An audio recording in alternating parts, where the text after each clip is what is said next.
Youth achievers के एक और शुमारे में आप सबका खैर मकदम है।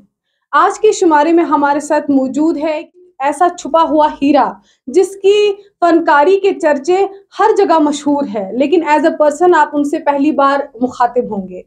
ये एक हाईली स्किल्ड और क्रिएटिव आर्टिस्ट है जो म्यूरल आर्ट करती है, जो फ्यूजन आर्ट करती है, कैलीग्राफी करती है। ये इन सारे आर्ट फॉर्म से वाकिफ है। बहुत बहुत शुक्रिया अपना वक्त हमें देने के लिए। आपका भी बहुत शुक्रिया मुझे यहाँ बुलाने के लिए। आप एक हार्ड वर्किंग गर्ल है। आप न सिर्फ अपना रोजगार कमाती है बल्कि अपने साथ साथ कई सारे लोगों को भी मदद करती है उनका रोजगार कमाने के लिए।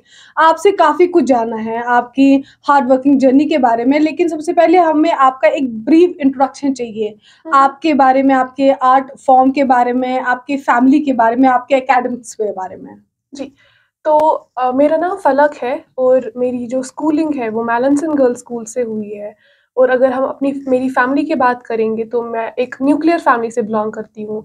एंड अल्हम्दुलिल्लाह मेरी फैमिली शुरू से ही बहुत सपोर्टिव रही है। लाइक मेरी मम्मा, वो उन्होंने हमेशा वो बहुत अप्रिशिएट करती थी मेरे काम को, मेरे आर्ट को।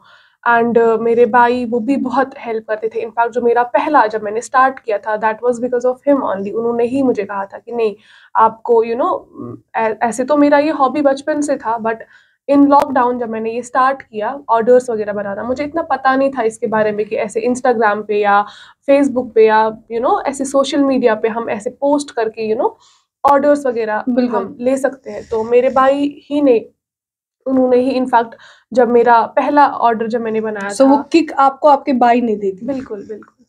तो उसके बाद इनफैक्ट मेरी जो बहन है, मेरी बड़ी बहन, वो भी हमेशा से मेरे को बहुत ज़्यादा इनकरेज करती है हमेशा। इनफैक्ट मेरा कुछ भी अगर होता है वो हमेशा मुझे बोलती है कि नहीं, यू शुड डू इट, आपको करना वो मोटिवेटेड आपको वो रखती है। बिल्कुल बिल्कुल। एंड अल्हम्दुलिल्लाह आई एम वेरी ब्लेस्ड कि मुझे ऐसी फैमिली मिली जहाँ पे मुझे हमेशा जो सपोर्ट करते थे। वरना आई डोंट थिंक कि अगर फैमिली का सपोर्ट उतना नहीं होता है तो उतना भी इंसान नहीं अपने कहीं वो ऊपर मोटिवेट नहीं रहता है अपने फील्ड में।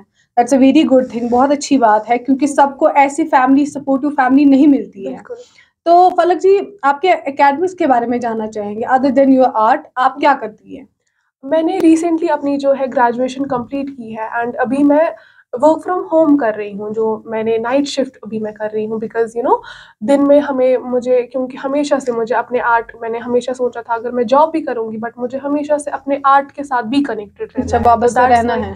जी, तो दैट्स वाई मैंने जो है work from home he opt किया है, बट नाइट शिफ्ट, ताकि मैं दिन को फ्री रहूँ कि से फॉर एग्जांपल हमें इवेंट्स होते हैं या हमारे एग्जीबिशंस होते हैं या ऑर्डर्स वगैरह बनाने होते हैं, और उसके साथ साथ जो घर का अपना पर्सनल काम है, बाकी चीज़ें। एंड आई जस्ट वांटेड कि मैं हर एक चीज़ में एक बैलेंस रखूँ लाइफ में, तो इसीलिए मैंने not everyone is able to do that, that's a very big thing.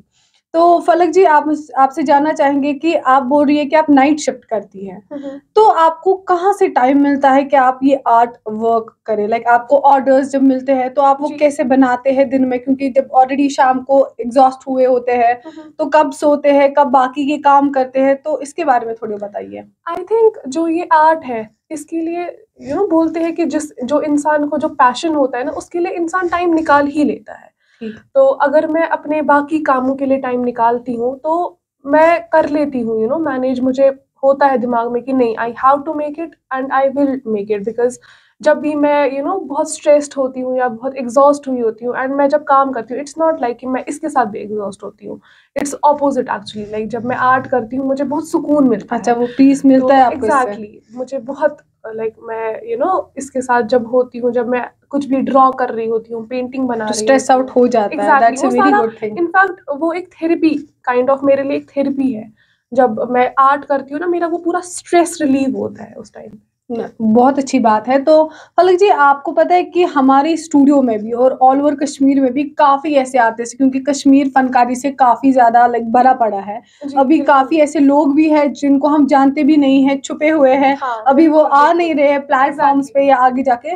वैसे ही बहुत सारे फनकार है कश्मीर में और जाना भी जाता है कश्मीर इसी चीज़ के लिए। लेकिन जो ये म्यूरल आर्ट है, ये फ्यूजन आर्ट, ये पहली बार सुनने को भी मिल रहा है और देखने को भी मिल रहा है। इसके बारे में थोड़ा बताइए। एक्चुअली जो ये फ्यूजन आर्ट है, इट्स बेसिकली जब हम दो आर्ट को मिक्स करते हैं, कुछ क्रिएटिव करते हैं। से फॉर एग्जांपल हमने पेंटिंग को और 3D आर्ट को जब हम मिक्स करते हैं तो उसको हम म्यूरल आर्ट कहते हैं, या इसको हम रिलीफ आर्ट भी कहते हैं। से फॉर एग्जांपल आप देख सकते हैं जो मैंने ये एक पीस बनाया है, इसमें I have used POP and एक कपड़ा यूज़ किया है मैंने एक 3D इफेक्ट देने के लिए। तो एनीथिंग जो भी हम इससे हम बहुत सारे क्रिएटिव चीज़ें बना सकते हैं, बहुत सारी इनफैक्ट चीज़ें हैं जो हम बना सकते हैं। तो ये इनफैक्ट अभी कश्मीर में बहुत कम लोग बना रहे हैं, बट या आई थिंक कि आगे आने वाले वक्त में बहुत सारे लोग ये अपने ट्राई करेंगे इस वाले आर्ट पे। आपको क्या लगता है, सिंस आपको काफी अच्छे ऑर्डर्स आ रहे हैं, तो सबसे ज्यादा ऑर्डर्स आपको किस चीज के आते हैं, म्यूरल आर्ट के, फ्यूजन आर्ट के, कि कैलीग्राफी? नहीं, ज़्यादातर मुझे कैलीग्राफी के ही ऑर्डर्स आते हैं, क्योंकि जब मैंने वो स्टार्ट भी किया था मैंने कैलीग्राफी से ही स्टार्ट किया था। जब मैंने लॉकडाउन में स्टार्ट किया था तो उससे पहले मैं स्केचेस वगैरह बनाती थी, बट जब जब मैंने लॉकडाउन में स्टार्ट किया था तो मैंने अपना पहला जो फ्रेम बनाया था, नॉट एन ऑर्डर, बस मैंने वो बनाया था ऐसे ही, आई जस्ट शो के वांटेड लिए। कि हाँ, मतलब मुझे तब पता नहीं था, इनफैक्ट मैंने कैलीग्राफी कहीं से नहीं सीखी थी। आई जस्ट वांटेड कि मैं कुछ नया ट्राई करूँ, बिकॉज़ मैंने पहले बिस्मिल्लाहिर्रहमानिर्रहीम एक बनाया था, एंड देन मुझे बहुत अच्छा लगता था जब भी मैं कैलीग्राफी करती थी, because it's related to something जो हम मुझे लगता था कि मैं एक इबादत भी कर रही हूँ और यहाँ से अपना बहुत खूब पैशन भी फॉलो कंटिन्यू कर कर रही रही हूँ, हूँ। बिल्कुल। बिल्कुल। तो लोग ज़्यादातर कैलीग्राफी के ही ऑर्डर्स आते हैं, लाइक फॉर एग्जांपल फ्रेम्स वगैरह बनवाते हैं, कोई भी आयत उनको चाहिए होती है, इनफैक्ट नेम्स या किसी की शादी होती है तो उनको वो गिफ्ट करना होता है अपने किसी को लव्ड वंस को, कैलीग्राफी। हाँ बिल्कुल। बिल्कुल। एंड मेरा एक चीज़ है, जब भी मैं कोई ऑर्डर पकड़ती हूँ, मैं जब भी उनसे बात करती हूँ, फॉर एग्जांपल मुझे इंस्टाग्राम से कोई मैसेज करता है कि I want this to be made, तो मैं हमेशा, मेरा एक रूटीन रहा है हमेशा से, जब से मैंने स्टार्ट किया है, व्हाट Okay. आई डू, मैं उनसे बहुत ब्रीफली बात करती हूँ उस फ्रेम के रिलेटेड, बिकॉज उनमें एक स्पेशल टच होना चाहिए। से फॉर वो माइन्यूट एग्जांपल, डिटेल्स आप पहले ही ले लेती बिल्कुल, हैं। बिकॉज़ कोई इंसान जो है वो अपने पापा के लिए बनवा रहा है, कोई अपनी मम्मा के लिए, कोई अपनी फ्रेंड के लिए बनवा रहा है, कोई अपने बच्चे के लिए बनवा रहा है, तो हर एक डिफरेंट होना चाहिए। बिल्कुल बिल्कुल। लाइक मैं उनसे बात करती हूँ कि आपकी क्या मेमोरीज जुड़ी हुई है उस इंसान से, या आपको कैसा चाहिए, ये कलर्स वगैरह मुझे समझ आ जाता है वहीं से कि उनको कैसा चाहिए, उनको that's subtle really colour great. चाहिए। आपको पता है अभी तक जितने आर्टिस्ट है, जब वो ऐसे उनसे जब हमने बात करी, वो भी ये काफी ज्यादा ऑर्डर्स लेते हैं। बिल्कुल। Nobody talks about this brief that कि आपको कौन सा कलर चाहिए, कौन सा टच चाहिए, किसके लिए बना रहे हो। That's a very I good think this thing. Is very important, because क्या होता है, मैंने एक चीज़ नोटिस की है, जब हम उनको उनके हिसाब से कस्टमाइज़ करते हैं ना, तो उनमें उनकी बहुत सारी मेमोरीज़ जुड़ी हुई होती है। बिल्कुल उनमें बहुत सारा वो उनको अपना टच फ़ील होता है, और जिसके लिए वो होता है उनको वो ऑटोमैटिकली फिर पसंद आ ही जाता है, बिकॉज़ बिल्कुल। वो प्रॉपर उसी इंसान के ही हिसाब से मैंने बनाया होता है। जैसे फॉर एग्ज़ाम्पल अब कोई अपने छोटे बच्चे के लिए बना रहा है, तो मैं उनमें वही ब्राइट कलर्स, बिकॉज़ बच्चों को ब्राइट कलर्स पसंद है, तो मैं सो यू आर उसी प्लेइंग विद हिसाब द से, कलर्स। एग्ज़ैक्टली, तो मैं accordingly there is he no doubt बनाती यू हूँ। Are a very great artist. Thank you so तो मच। एक मंथ में कितने आपको ऑलमोस्ट आते हैं, like orders? It depends, like कोई ऐसे स्पेसिफिक नहीं है कि हाँ मुझे मंथ में इतने आते हैं तो हर मंथ में आएंगे, it's not like maximum that. कितने आते हैं? लाइक मुझे एक मंथ में around 15 to 20 orders I can say, हाँ, मतलब इतने आते हैं, कभी कम कभी ज्यादा, बट तो अगर इसका देखा जाए रेवेन्यू आपका कितना होता है एक मंथ में ना, घर बिठाए, जो आप बोल रही है कि आप जो साइड में कर रही है ये नाइट शिफ्ट, उसके अलावा मैं आपको बोल रही हूँ अगर आप घर पे बैठेंगे बिकॉज ऑफ योर आर्ट, कितना कमा लेती है एट मैक्स अपने घर पे? आई थिंक अगर इंसान पूरा डेडिकेशन के साथ पूरा मंथ ऑर्डर्स बनाएगा तो अराउंड 20,000 तो आराम से कमा सकता है। और उसके अलावा अगर फॉर एग्जांपल हमें कोई प्रोजेक्ट आते हैं, जैसे मैं वॉल आर्ट्स भी करती हूँ, ओके। तो अगर वो प्रोजेक्ट आता है एक मंथ में, उसमें कुछ दिन लग जाते हैं, 2-4 दिन एक वॉल बनाने के लिए, तो उसमें अराउंड हमें 10,000 तो पर डे। उतना तो हो ही जाता है। That's a very nice thing. I told you, आप बहुत हार्ड वर्किंग और आप बहुत क्रिएटिव है, सब नहीं होते हैं। हम एज ए नॉर्मल पर्सन तो आपके जैसे आर्ट को एनालाइज नहीं कर सकते हैं। तो आप मुझे बताइए कि जो आपकी जर्नी स्टार्ट हुई, स्टार्टिंग कहाँ से हुई? लाइक स्टार्ट आपने बोला कि अभी मेरे जो भाई है वो मेरे को जी। काफ़ी अच्छा सपोर्ट करते हैं। जी, बिल्कुल। लेकिन ऐसा कोई मूवमेंट बताइए आप जहाँ पे आपने सोचा कि नहीं इस चीज़ को, इस हॉबी को मुझे एज़ अ प्रोफ़ेशन बनाना चाहिए। कोई ऐसा आर्ट आपको आया सामने या कोई ऐसा मूवमेंट हुआ जो जिससे आप इमोशनल हो गई या किसी से टच्ड हो गई ऐसे कि नहीं अब मुझे इसी को पुट फॉरवर्ड करना चाहिए? Was it because of the money? Like no. or because of the any emotion you thought that I'll start it like या अभी अभी से मैं जर्नी स्टार्ट करूँगी। जब मैंने स्टार्ट किया था, मैंने मैंने जैसे आपको कहा कि मुझे इतना पता नहीं था, मैंने बस एक वो बिस्मिल्लाहिर्रहमानिर्रहीम कैलीग्राफी एक नया किया था। तो उसके बाद जब इंसान, मैंने जब देखा कि नहीं मैं कर सकती हूँ, बिकॉज़ जब मैंने पहला अपना वो पोस्ट किया था तो लोगों का बहुत अच्छा रिएक्शन था। मुझे बिल्कुल नहीं उतना पता था कि इसमें लोग पसंद करेंगे, नहीं करेंगे, मेरे आर्ट को क्रिटिसिज़्म मिलेगा या प्यार मिलेगा या क्या मिलेगा। ओके। फिर लेकिन जब मेरा पहला ऑर्डर आया था, I think that was a turning point, जहाँ पे मुझे लगा कि नहीं, I can do it. Like जब मुझे अपना पहला ऑर्डर आया था, मुझे आई हैड नो आइडिया कि कस्टमर से कैसे डील करना है, उनको प्राइस क्या बतानी है। आई ओके। वाज़ वेरी नर्वस कि मैं उनको क्या प्राइस बताऊँ कि कहीं उनको ज़्यादा तो नहीं लगेगा, कहीं कम तो नहीं लगेगा, क्या होगा।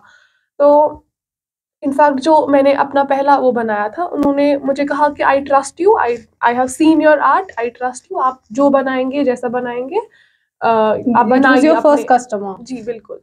तो जब फिर मेरा वो पहला अमाउंट आया था, फिर मुझे नहीं तब लगा था, तब भी मुझे इतना मैं श्योर नहीं थी कि मैं इसको कंटिन्यू करूँगी कि नहीं। बट देन मेरी मम्मा हमेशा मुझे बोलती थी कि नहीं, वन शुड बी इंडिपेंडेंट। तो फिर मुझे लगा कि नहीं, अगर मैं इस काम के साथ, मुझे अपना सुकून भी इससे जुड़ा हुआ है और मेरी फैमिली भी बहुत खुश है बिल्कुल। इस काम के लिए, और मेरी मम्मा भी बहुत एप्रिशिएट मुझे करती थी कि नहीं, तुम कर सकती हो या ये सब। तो मैंने बहुत एफर्ट्स उसके बाद ही पुट इन किए। इनफैक्ट जब मैंने स्टार्ट किया था तब स्टार्टिंग में, क्योंकि हम हमेशा जो भी काम स्टार्ट करते हैं, मुझे लगता है स्टार्ट का जो जर्नी होती है वो बहुत ज़्यादा डिफ़िकल्ट होती है। बिल्कुल, बिल्कुल इस चैलेंजेस टाइम पे काफ़ी ज़्यादा बिल्कुल। फेस करना पड़ते हैं। जैसे आज इस टाइम अगर मुझे नॉर्मली ऑर्डर्स आते हैं, मैं उनको बोलती हूँ कि हाँ, 1 वीक लगेगा रेडी होने में। बट जब स्टार्टिंग में मैं ऑर्डर्स पकड़ती थी, इनफैक्ट एक बारी मुझे शाम की आई थिंक 11-12 बजे एक ऑर्डर आया था और उनको सुबह की 8 बजे रेडी था। तो चाहिए मुझे था। याद है, एंड उसमें बहुत काम था। तो आई रिमेंबर मैं पूरी रात वो बना रही थी वो अच्छा। एक ऑर्डर। तो स्टार्टिंग में मुझे लगता है हमें बहुत एफर्ट्स देने पड़ते हैं किसी एक मुकाम तक पहुँचने के लिए। कब से आप ये आर्ट कर रही हैं? मैं बचपन से ही आर्ट के साथ नहीं जुड़ी एज़ अ हुई हूँ। प्रोफेशन लाइक अभी हुँ, जो हुँ। जब से आप ये कस्टमर्स से आप ये ऑर्डर्स वगैरह ले रही हैं, हाँ, हाँ। कब से कर रही हैं? मैंने लॉकडाउन में स्टार्ट किया और उसके आई थिंक 1 महीने के बाद ही मुझे अपना पहला ऑर्डर स्टार्ट हुआ आना, और उसके बाद अल्हम्दुलिल्लाह बहुत अच्छा मुझे रिस्पॉन्स मिला, बहुत अच्छे से मुझे ऑर्डर्स आते थे। स्टार्टिंग में मुझे जो अपने फ्रेंड्स ही हैं, जब उन्होंने देखा कि नहीं, ये बहुत अच्छा एज़ अ गिफ्ट हो सकता है, तो जब भी उनको किसी के लिए बर्थडे गिफ्ट लेना होता था या शादी के लिए गिफ्ट लेना होता था या किसी भी लाउड वन के लिए लेना होता था गिफ्ट, तो वो मुझे ही बोलते थे कि नहीं, हम मुझे ही वो ऑर्डर्स देते थे। तो वहीं से मेरा सो स्टार्ट हुआ। मतलब it has been 3 to 4 years from या लॉकडाउन से तो 3-4 सालों से आप ऑलरेडी ये काम कर रही है और and exactly. You are very happy in it. Yes, तो अल्हम्दुलिल्लाह। आप मुझे बताइए you being a mural artist आपको काफ़ी हुँ, कुछ हुँ। प्रोजेक्ट्स मिलते हैं। यस। तो व्हाट चैलेंजेस और hindrances you faced from the hmm, hmm. Society या द फैमिली? कुछ तो चैलेंजेस रही होंगे हाँ, ना? बिल्कुल। आई मीन कोई भी काम सोसाइटी को हर एक चीज़ में कुछ न कुछ बोलना होता है। उनकी राय हर बार होती है, हर बिल्कुल, जगह बिल्कुल। होती है। तो हाँ, मैंने भी बहुत ऐसी चीज़ें फेस की है जहाँ पे लोगों ने बहुत कुछ बोला है कि क्या कर रही है, ये क्या होता है, ये आर्ट, इससे कौन कमाता है, इससे कौन कुछ आगे क्या ही ये कर सकती है, इसके आगे ज़्यादा पढ़ाई पे फ़ोकस करो। बिकॉज़ मेरा शुरू से था, जब मैंने लॉकडाउन में स्टार्ट किया था, मैं यहाँ से पढ़ भी रही थी।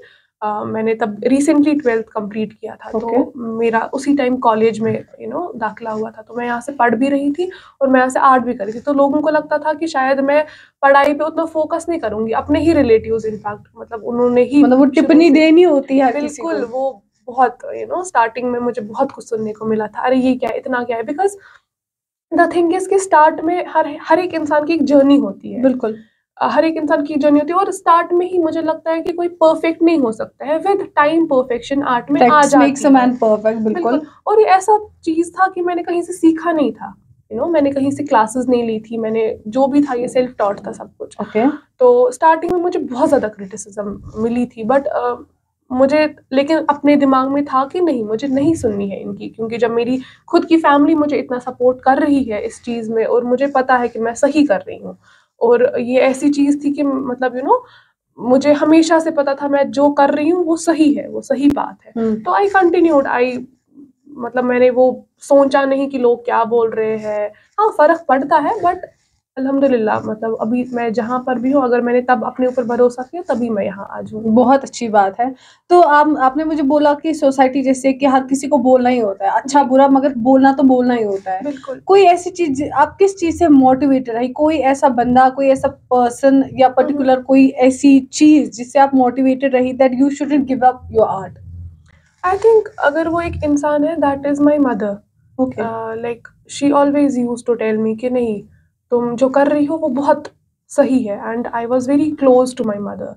एंड 2 साल पहले मेरी मम्मा की डेथ हुई है। ओके। तो आफ्टर हर डेथ, लाइक मैं बहुत ज़्यादा मम्मा के क्लोज थी। मैंने इनफैक्ट मुझे लगा था कि बस अब सब कुछ ख़त्म हो गया, I can not do any thing now. But जो वो होता है ना कि मुझे हमेशा उनकी बात याद पड़ती थी कि नहीं, तुम्हें ये छोड़ना नहीं है, तुम्हें करना है, तुम्हें यू शुड डू इट। तो मैं तो उनके इनफैक्ट आई लफ्ज़ों की रिमेम्बर। वज़ह से वो आपको एग्जैक्टली। मोटिवेशन रही। एग्जैक्टली। एंड आई रिमेम्बर अभी कुछ ही दिन हुए थे मम्मा का, तो मैं काफ़ी ज़्यादा मैं किसी से नॉइस। बात नहीं करती थी एंड ऑल दैट। तो मेरी बहन जो है, उन्होंने मुझे कहा कि नहीं, तुम क्यों ऐसे बैठी हो, उठो कुछ बनाओ, तुम्हें ऑर्डर्स है, तुम उन पे फिर से काम करो। तो जब मैंने किया, और मतलब मुझे नहीं वरना लगा था कि मैं कर पाऊँगी फिर से अभी कुछ टाइम के लिए मैं कुछ भी कर पाऊँगी। मैं किसी से बात नहीं करती थी, मैं ज़्यादा इंटरैक्शन किसी से नहीं करती थी घर पे या कुछ भी। तो जब लेकिन मैंने किया, मुझे लगा कि नहीं, दिस इज़ समथिंग जो मम्मा चाहती थी कि मैं करूँ, एंड इससे मुझे बहुत सुकून भी मिला। तो मैं जो भी वो इंसान को वो अंदर से हाँ, वो जो भी चल फीलिंग, रहे वो होते, स्ट्रेस और एग्जैक्टली वो सारा वो रिलीफ होता था।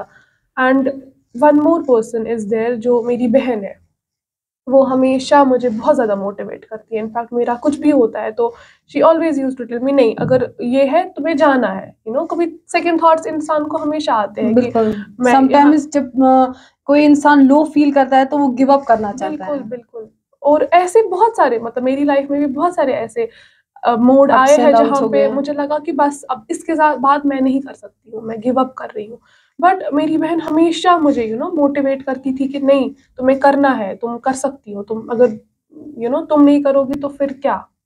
कहते हैं तो ना, बड़ी बहन माँ के बराबर होती है, तो बराबर, वो बिल्कुल। बाज़ाब्ता वो रोल निभा रही है, वो आपको अच्छे जी, से मोटिवेट कर रही है कि नहीं, आपको ज़िंदगी में आगे बढ़ना है, आपको कोई ना कोई मुकाम हासिल करना है। बिल्कुल। तो फलक जी, माशाल्लाह से आप बहुत अच्छा काम कर रही है, इतनी कम उम्र में आपने बहुत कुछ अचीव किया है, और सबसे बड़ी बात कि एक तो आप अपना रोज़गार कमा रही हो, दूसरे लोगों को भी रोज़गार दे रही हो, उनको जी। मदद कर रही हो। उसके बारे में थोड़ा बहुत जानना चाहेंगे, आप कैसे उनकी हेल्प करती हो? जी, तो एक्चुअली ये स्टार्ट यहाँ से हुआ कि जब मैंने स्टार्ट किया था, उसके कुछ टाइम के बाद जब मुझे लोग बहुत वो करते थे कि नहीं, आप बहुत अच्छा करती हो।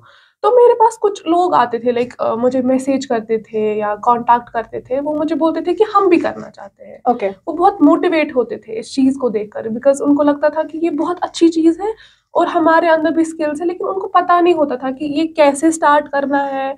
यू नो उनको बिल्कुल वो स्किल्स थोड़ी और उनको शार्पन करनी थी, आई कैन से। तो यू नो मैंने इनफैक्ट कुछ टाइम पहले ही, कुछ 1-2 साल पहले, हमने मेरी बहन की हेल्प से मैंने एक स्टार्ट किया था क्लासेस, ओके। जहाँ पे मैं बच्चों को ट्रेन करती थी, और सो एक मेरे साथ। वर्कशॉप काइंड ऑफ अ जी। थिंग है। तो ओके। बट मेरे साथ मेरा एक पूरा ग्रुप है, लाइक ठीक। हमारा एक आर्टिस्ट ग्रुप है वहाँ पे। साहिल मंजूर द आर्टिस्ट, वो सैंड आर्टिस्ट है, बिल्कुल। एंड महक है, फाजिला है, एंड बाकी आर्टिस्ट्स है। तो मैंने उनके साथ वो स्टार्ट किया था क्लासेस वहाँ पे, जहाँ पर हम बच्चों को कैलीग्राफी, आर्ट या जितने भी आर्ट फॉर्म्स है उनके बारे में, उनकी स्किल्स थोड़ा इम्प्रूव करने के लिए हम कर रहे थे। एंड अल्हम्दुलिल्लाह मेरे बहुत सारे स्टूडेंट्स हैं जिन्होंने क्लासेस के बाद उनको एक डायरेक्शन मिली कि हाँ, हम भी अपना एक बिज़नेस बिल्कुल, स्टार्ट, एक एक एक स्मॉल बिज़नेस। प्लेटफ़ॉर्म मिलता है। बिल्कुल। बिल्कुल, हुँ। तो बहुत सारे स्टूडेंट्स हैं जो कर रहे हैं, जिनने अपना रोज़गार भी इनफैक्ट इससे स्टार्ट किया है।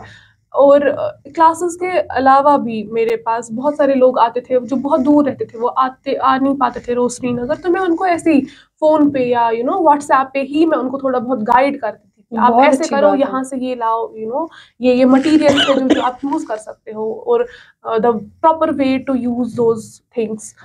और उन्होंने भी कैलीग्राफी हो या कोई भी आर्ट फॉर्म हो, उन्होंने भी स्टार्ट करके अपना रोज़गार स्टार्ट कर दिया है। बहुत अच्छी बात है। हम इस वर्कशॉप के बारे में थोड़ा बहुत जानेंगे कि आप थोड़ा हुँ, बताइएगा ये कहाँ पे लोकेटेड है और कहाँ पे आप जो लोग जो आर्टिस्ट है या जो जी। यंग जनरेशन है वो आपसे मिलकर आपसे कुछ सीखना चाहेंगे, तो कहाँ पे ये लोकेटेड है ये वर्कशॉप और टाइमिंग क्या रहती है? कैसे वो आपको कॉन्टैक्ट करें उसके बारे में थोड़ा जी। बताइए? जी, तो जो ये वर्कशॉप है, ये जहांगीर चौक में लोकेटेड है, जहांगीर चौक में क्राइम ब्रांच बिल्डिंग में लोकेटेड है। नुमाशी के साथ जो बिल्डिंग है वहीं पर। तो ये इसकी जो टाइमिंग है विंटर्स में, क्योंकि ठंड रहती है और हम विंटर्स में ही ज़्यादातर अपने कोर्सेज़ स्टार्ट करते हैं, बिकॉज़ ओके, बच्चों का भी वेकेशंस होती है होती है तब। बिल्कुल। तो हम विंटर्स में ऑलमोस्ट हमारा रहता है यही कोई 12:30 टू 2 ढाई तक हमारे क्लासेस रहते हैं, हमारे डिफरेंट क्लासेस रहते हैं। लाइक फॉर एग्ज़ाम्पल जो ज़्यादा छोटे बच्चे होते हैं उनको हम अलग एक कोर्स होता है उनके लिए, तो जो थोड़ा जिनके पास ऑलरेडी थोड़ी बहुत स्किल्स है लेकिन उनको अब थोड़ा ज़्यादा एडवांस्ड क्लासेस चाहिए होती है, उनके लिए एक अलग क्लास है। तो बिल्कुल। हमारी टाइमिंग डिफ़र होती रहती है। कॉन्टैक्ट कैसे करें आपको जी। आर्टिस्ट? आप जो है हमारा मतलब जैसे मैंने आपको कहा है कि जो मेरी बहन है उनका वहीं पर ऑफ़िस है, वो आईटी का कोर्सेज़ करवाती है ओके। बच्चों को। आईटी या कंप्यूटर, बेसिक कंप्यूटर्स या जितने भी कंप्यूटर्स कोर्सेज़ हैं, वो सारे कोर्सेज़ वहाँ कराती है एलीट इंस्टीट्यूट। वो उन्हीं की, तो हमने उन्हीं के साथ कोलैब कोलैब किया किया हुआ है। है, ओके। बिल्कुल। तो आप मतलब हम आपको नंबर्स दे सकते प्रोवाइड कर हैं, आप सकते हैं। वहाँ से कर सकते हैं, या आप इंस्टाग्राम पे भी हमें डीएम कर सकते हैं। मेरा इंस्टाग्राम हैंडलर है आर्टवर्क बाय फलक। आर्ट वर्क बाय फलक। जी, ओके, artwork_by_फलक। आप वहाँ बिल्कुल। पर भी हमें कॉन्टैक्ट कर सकते हैं एंड हम आपको पूरी डिटेल देंगे कि क्या टाइमिंग है, क्या फ़ी रहेगा, कैसे एनरोल करना है। तो हमारी इंशाल्लाह फिर क्लासेस फिर से स्टार्ट हो जाएँगी। बहुत, बहुत अच्छी बात है। हुँ। तो आपको क्या लगता है कि एक आर्टिस्ट का रोल कैसे है कश्मीर में कैसा देखा जाता है? आई थिंक कश्मीर में इतना ज़्यादा क्रिएटिवनेस है, लेकिन यहाँ पे लोगों को उतनी कदर नहीं है, मैं क्लियरली बोलती हूँ, बिकॉज़ यहाँ पे जब मैंने भी स्टार्ट किया था, मुझे बहुत ज़्यादा क्रिटिसिज़्म फ़ेस करने को मिला था। ऑल्दो कश्मीर में ही सबसे ज़्यादा, यहाँ कश्मीर में बहुत ज़्यादा टैलेंट है लोगों में। अगर हम बात करेंगे जो हमारे जनरेशन से आर्ट चलती रही है, जैसे पेपर मैशी इज़ हाँ, देयर, या बिल्कुल। वर्क है आरी एवरीथिंग। वर्क हुँ। है, पेपर मैशी है, या देयर इज़ दैट वो कानी से जो हाँ, बनाते बिल्कुल, हैं, बहुत बिल्कुल। सारे आर्ट फॉर्म्स हैं जिनको रिकॉग्निशन मिलनी चाहिए। बट यहाँ पर कश्मीर में इनको लगता है कि हाँ ठीक है, कर रहा है तो ठीक है, लेकिन उनको अंदाज़ा नहीं है कि जो अगर ये हैंडमेड है, कोई भी चीज़ जो हाथ से बनता है, इसमें कितना टाइम लगता है, इसमें कितनी मेहनत लगती है, तो उतनी कदर नहीं है। बट आई थिंक अब जितना जितना टाइम बढ़ रहा है, अब बहुत और आ रहे हैं, और इनफैक्ट बहुत सारे बडिंग आर्टिस्ट्स हैं जिनने अपने अंदर वो ढूँढा है कि हाँ, हम ये जी, चीज़ बिल्कुल कर अपने सकते हैं। हुनर को पहचाना जी, हुआ है। जैसे आजकल बहुत सारे वो क्रोशे का हाँ, हाँ, आर्ट एग्ज़ैक्टली। करते हैं, या हूप आर्ट इज़ देयर। तो मैंने बहुत सारी नई जनरेशन को देखा है, छोटी-छोटी लड़कियों को देखा है कि वो भी बोलते हैं कि नहीं, हमें भी करना है। अगर हम पहले की बात करेंगे, हमारी माँओं के ज़माने में अगर वो करती थी, उनको बोलते थे कि ये क्या कर रहे हो? लाइक उनको इतना ज़्यादा वो आर्ट का वो डीमोटिवेट पहचान करते थे। नहीं था, बिल्कुल। बिल्कुल। उनको इतना ज़्यादा वो डीमोटिवेट करते थे, उनको लगता था कि ये तो कुछ नहीं है, लाइक ये तो फ्री टाइम है भी इंसान, ये तो वेस्ट ऑफ टाइम है, उनको वैसा फ़ील करवाते थे। बिल्कुल। बट ऐसा अब नहीं है उतना तो भी। आपको लगता है कि कहीं न कहीं कश्मीर की हुँ, फ़नकारी को पहचान मिली है लेकिन लोग हाँ, अभी उतना एप्रिशिएट नहीं कर रहे हैं। नहीं कर रहे हैं, लेकिन लोग जो है वो गिव अप नहीं कर रहे हैं ईज़िली। मैंने बहुत सारे ऐसे लोगों को देखा है जो फिर भी कंटिन्यू कर रहे हैं। तो अल्हम्दुलिल्लाह मुझे लगता है कि विद टाइम ये आ जाएगा, रिकॉग्निशन आ जाएगी लोगों में। You are a person who is earning a good income from the art. तो या आपकी एक मैसेज क्या रहेगी यूथ को या आर्टिस्ट को हुँ, हुँ। अपने आर्ट के हवाले से? आई थिंक मैं यही मैसेज दूँगी कि मुझे मुझे पर्सनली लगता है कि हर एक इंसान में अल्लाह ने कोई ना कोई टैलेंट दिया हुआ है। द ओनली थिंग इज़ कि हमें उस टैलेंट को पहचानना है। पहचानना है, हमारे बिल्कुल। अंदर क्या टैलेंट है जो हम कर सकते हैं। क्योंकि यहाँ पर अगर हम बात करेंगे इस टाइम पे नौकरी या जॉब्स में मतलब बहुत कम बहुत कम चांसेस है। बिल्कुल। और अगर अब कोई इंसान को जो जॉब मिल भी जाती है, उतना पे नहीं है कि आराम से इंसान सब कुछ अपना हैंडल करे। तो इट्स वेरी गुड अगर आप अपने टैलेंट को ढूँढ के अपने टैलेंट में ही कुछ कंटिन्यू करें, क्योंकि अगर मैं कर सकती हूँ, तो आई थिंक कोई भी कर सकता है। And I think creativity takes courage. आप हमेशा अपने उन इंस्टिंक्ट्स पे भरोसा रखें, आप कभी बिल्कुल। गिव अप ना करें, आप भरोसा रखें कि अगर अल्लाह ने मुझे ये टैलेंट दिया है, इसका कोई रीज़न होगा, तो मुझे ऐसे ही अपना टैलेंट ज़ाया नहीं करना है, मुझे बिल्कुल। दुनिया को दिखाना है। आप काफ़ी ज़्यादा आर्ट वर्क करती है, हुँ, हुँ। तो आपका फ़ेवरेट कौन-सा है? ऐसे तो मेरे बहुत सारे फ़ेवरेट हैं, लेकिन अगर मैं बात करूँ किसी एक स्पेसिफ़िक की, तो वो रहेगा जहाँ पर भी बारीक काम होता है, जैसे नक्काशी होता है या पेपर मैशी आर्ट है, तो जिसमें बारीक डिटेल्स होती है, वो वाला काम मुझे पर्सनली बहुत अच्छा लगता है। उसमें जबकि बहुत टाइम लगता है वैसे आर्ट करने में, बहुत बहुत ज़्यादा पेशेंस की ज़रूरत होती है, लेकिन जब एंड पे वो कंप्लीट होता है, तो वो एक अलग ही मुझे सुकून मिलता है वो देखने में। तो जैसे हमें बाहर से ऑर्डर्स आते हैं, जैसे यहाँ पे कश्मीरी पंडित्स हैं, उनको फिर भी जैसे जम्मू के कश्मीरी पंडित्स हैं, वो मुझे ऑर्डर्स देते हैं कि हमें कुछ कश्मीरी टच में चाहिए, या कश्मीर से भी आते हैं, जैसे कांगड़ी हो गई, तुमकनारी हो गया, या इज़बंसोज़ होता है, समावार होता है। तो उसमें पेपर मैशी आर्ट जो है वो मैं करती हूँ, जैसे बहुत खूब। जी, जैसे तुमकनारियों पे मैं पेपर मैशी आर्ट करती हूँ, ट्रेडिशनल आर्ट करती हूँ। तो जो भी न्यूली ब्राइड्स होती है, उनके लिए मैं बनाती हूँ, वो अपनी शादियों पे अपनी अपनी शादी पे खुद बजाती है तुमकनारियाँ, तो उनके लिए एक स्पेशल तुमकनारी होनी चाहिए अपार्ट फ्रॉम ऑल द क्योंकि वो नॉर्मल स्पेशल डे तुमकनारीज़। होता है, ऑब्वियस सी बात बिल्कुल। है। तो उन इनफैक्ट मैं उसमें कैलीग्राफी भी मर्ज करती हूँ, मैं उसपे उनका पूरा कपल का नाम भी लिखती हूँ तुमकनारी में, एंड देन शादी के बाद वो लोग एज़ इट इज़ वो यूज़ कर सकते हैं एज़ अ डेकोरेटिव पीस। के अलावा जो मैं रिलीफ आर्ट मैंने जो ट्राई किया था, जो रिलीफ आर्ट मैं बनाती हूँ 3D आर्ट में, तो जैसे मैंने एक पीस बनाया था जिसमें मैंने एक विंडो का लुक दिया था, जहाँ पे एक पिलग्रिम्स का जो एक व्यू होता है, विंडो से जो वो देख पाते हैं, वो एक व्यू है, जहाँ पे मैंने कर्टन्स जो है कर्टन्स दिखाए हैं with the help of 3D art, जहाँ पे मैंने एक रियल कपड़े का यूज़ किया है with POP, and to give it a support, मैंने पीओपी का यूज़ किया है ताकि वो एक रियल कर्टन लगे। एंड अगर शीशे की बात करें, तो मैंने रेज़िन का यूज़ किया है, जो ताकि एक ग्लास इफ़ेक्ट आए वहाँ पे। ये आपने एज़ अ ऑर्डर नहीं, खुद के लिए बनाया हुआ जी, है। बिल्कुल। बहुत, बहुत अच्छा है और हम आगे और ऐसे आपके काम देखना चाहेंगे। थैंक यू सो मच अपना वैल्यूएबल टाइम हमें देने के लिए और अपना वक़्त देने के लिए thank you so much. Thank you so much. मिलते हैं आपसे एक और नए शुमारे में, एक और नए शख्सियत के साथ, तब तक के लिए हमें दीजिए इजाज़त। अल्लाह हाफ़िज़।